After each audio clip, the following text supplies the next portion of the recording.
Assalamualaikum warahmatullahi wabarakatuh. Perkenalkan, nama saya Madinda Nurya Ivana dari S1 Ilmu Keperawatan NPM 1906030013. Di sini saya akan melakukan tindakan keperawatan, yaitu pendidikan kesehatan tentang keluarga berencana atau KB. Assalamualaikum. Waalaikumsalam. Assalamualaikum. Iya, selamat pagi Ibu. Apakah benar ini dengan Ibu Intan? Iya benar. Baik, sebelumnya perkenalkan, saya perawat Melinda yang bertugas untuk memberikan pendidikan kesehatan kepada Ibu ya Bu. Nanti di sini saya akan melakukan pendidikan kesehatan tentang KB atau keluarga berencana. Kurang lebih waktunya 5-10 menit. Apakah Ibu bersedia? Iya bersedia Mbak. Baik, saya mulai. Di sini saya akan menjelaskan menggunakan leaflet. Nanti saya berikan kepada Ibu, tapi sebelumnya saya akan menjelaskan menggunakan leaflet ini terlebih dahulu ya Bu. Sebelumnya, apakah Ibu tahu apa itu KB? Belum tahu Mbak. Nah, tujuan dari pendidikan kesehatan KB ini adalah agar Ibu mengetahui macam-macam KB dan dapat memilih KB yang cocok itu KB apa untuk Ibu. Nah, jadi keluarga berencana atau KB itu sendiri adalah gerakan untuk membantu keluarga yang sehat dan sejahtera dengan membatasi kelahiran ya Bu. Nah, jenis-jenis KB sendiri itu ada 6 Bu. Yang pertama, pil KB. Pil KB ini kelebihannya tidak mempengaruhi kesuburan, dan kekurangannya itu jika tidak rutin mengonsumsi kemungkinan besar menjadi hamil. Seperti contoh ketika Ibu lupa mengonsumsi pil KB ini selama 3 kali, itu kemungkinan besar terjadi kehamilan. Nah, yang kedua, KB susu atau implan.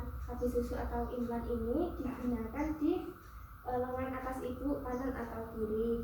Nah, kelebihannya itu aman bagi wanita menyusui, serta kelemahannya itu perubahan pola haid Bu. Dan kalau Ibu masang KB susu atau implan, kemungkinan kalau Ibu mengangkat beban yang berat itu bisa sakit. Nah, kemudian yang ketiga, KB IUD atau spiral. Nah, KB IUD atau spiral ini diletakkan di dalam rahim untuk menghadang sel sperma menembus sel telur, atau bisa disebutnya AKDR, alat kontrasepsi dalam rahim. Nah, kekurangannya sendiri biasanya terjadi kram perut atau rasa sakit pada bagian bawah perut Bu. Kemudian kelebihannya, jangka waktu pencegahan kehamilan lama, tidak memerlukan perawatan yang rumit. Kemudian yang keempat, menggunakan kondom. Nah, menggunakan kondom ini kelebihannya yaitu mudah dan praktis digunakan. Terus mencegah penularan penyakit kelamin. Kalau kekurangannya itu pada pemakaian yang tidak tepat, kondom bisa terlepas Bu, atau kondomnya itu kebesaran atau kekecilan, itu kemungkinan kondomnya bisa lepas. Nah, itu kekurangannya. Kemudian KB vasektomi. Nah, KB vasektomi ini dilakukan oleh pria dengan cara sterilisasi atau memotong vas deferens. Kelebihannya 99% bisa mencegah kehamilan, tetapi ada kekurangannya, yaitu meski bersifat permanen, metode ini tidak dapat mencegah penularan penyakit kelamin. Kemudian yang terakhir itu KB kalender. Nah, KB kalender ini untuk menghindari berhubungan seks pada saat masa subur. Kelebihannya itu tidak perlu menggunakan alat bantu, tetapi juga ada kekurangannya ya Bu, yaitu kekurangannya itu tidak efektif ketika kadang kan Ibu haidnya tidak teratur. Nah, itu kalau menggunakan KB kalender kadang menghitungnya yang susah kan Bu. Baik Bu, saya sudah melakukan pendidikan kesehatan tentang KB pada Ibu. Sebelumnya apakah ada yang perlu dipertanyakan Bu? Iya ada. Jadi gini Mbak, saya kan medis nikah.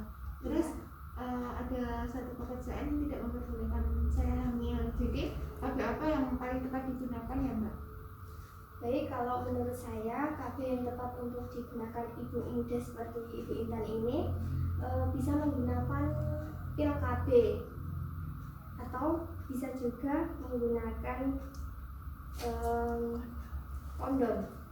Tapi juga ada kekurangan dan kelebihannya sendiri-sendiri yang seperti saya jelaskan tadi. Kalau kita mengkonsumsi pil KB itu secara rutin ya dapat mempengaruhi kesuburan, tidak dapat mempengaruhi kesuburan. Tetapi kalau kita lupa mengkonsumsi pil KB itu sendiri, kemungkinan besar terjadi kehamilan ya Bu. Terus kalau kita memakai itu kondom mudah dan praktis digunakan, itu kelebihannya. Dan kekurangannya pada pemakaian yang tidak tepat kondom bisa terlepas. Itu saja Bu. Ayo baik, terima kasih Mbak. Iya, baik. Ini saya tinggalkan ya Bu untuk Ibu bisa baca-baca sendiri di rumah. Sebelum itu saja yang dapat saya sampaikan. Sebelum berpamitan saya akan mendoakan Ibu terlebih dahulu. Mohon Ibu mengaminkan ya. Iya. Bismillahirrahmanirrahim. Allahumma rabbana si abibil basa iswi anda syafi la syufa'a syufa'uka syufa'ala ibadiru sakoma. Amin. Saya permisi dulu ya Bu. Iya, terima kasih. Assalamualaikum. Assalamualaikum. Salam.